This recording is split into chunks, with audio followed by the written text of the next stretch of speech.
Center, which is the building that is there burning now. We are getting reports that it might have collapsed.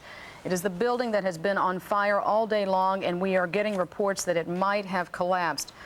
Joining us on the phone now is Scott Mezzo. Scott was actually on the 81st floor at the World Trade Center when this tragedy happened this morning. Scott, are you with us? I am. Scott, tell us where you were and what you saw.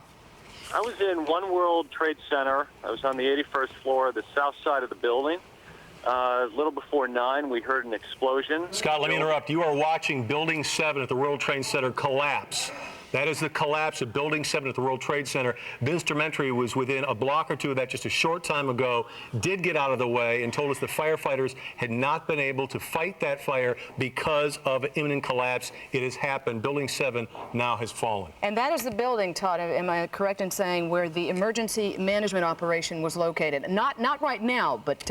There have been some reports of that earlier, but it's since been told that's not the case. Again, the mayor and New York City staff going elsewhere to do their emergency management work. But again, that picture you saw just moments ago, Building 7 collapsing at the World Trade Center, that had been something that they've been watching all day. In fact, Paul Florent just told us many hours ago that that building looked to be in danger of falling, as did the Twin Towers. Scott, that plane is believed to have been, as I go through the timeline here, the portion, one side of the Pentagon collapsing at about 9:45.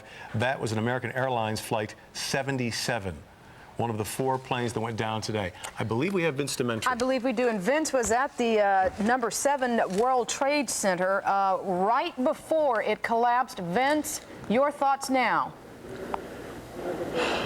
Just how lucky I was, along with my photographer, Terrence. We were there 45 minutes ago. We were literally 20 feet from it. We saw it burning. We saw the window popping out. We knew, because there was no one around us, that there was a fear that it could collapse. We came back here, and then to our amazement, you have the video about to show, it stood right next to this silver building, and it came down in a heap. It was almost as if it were a planned implosion. It just pancaked. When it happened, I was interviewing a woman from NYU who was talking to me about how they're setting up triage units here. She heard the rumble. We heard the rumble. She screamed. I was in a state of shock. People began running towards us. Police, fire, it didn't matter. Everybody wanted to get as far away from that as possible. And now people are heading back in that direction. But again,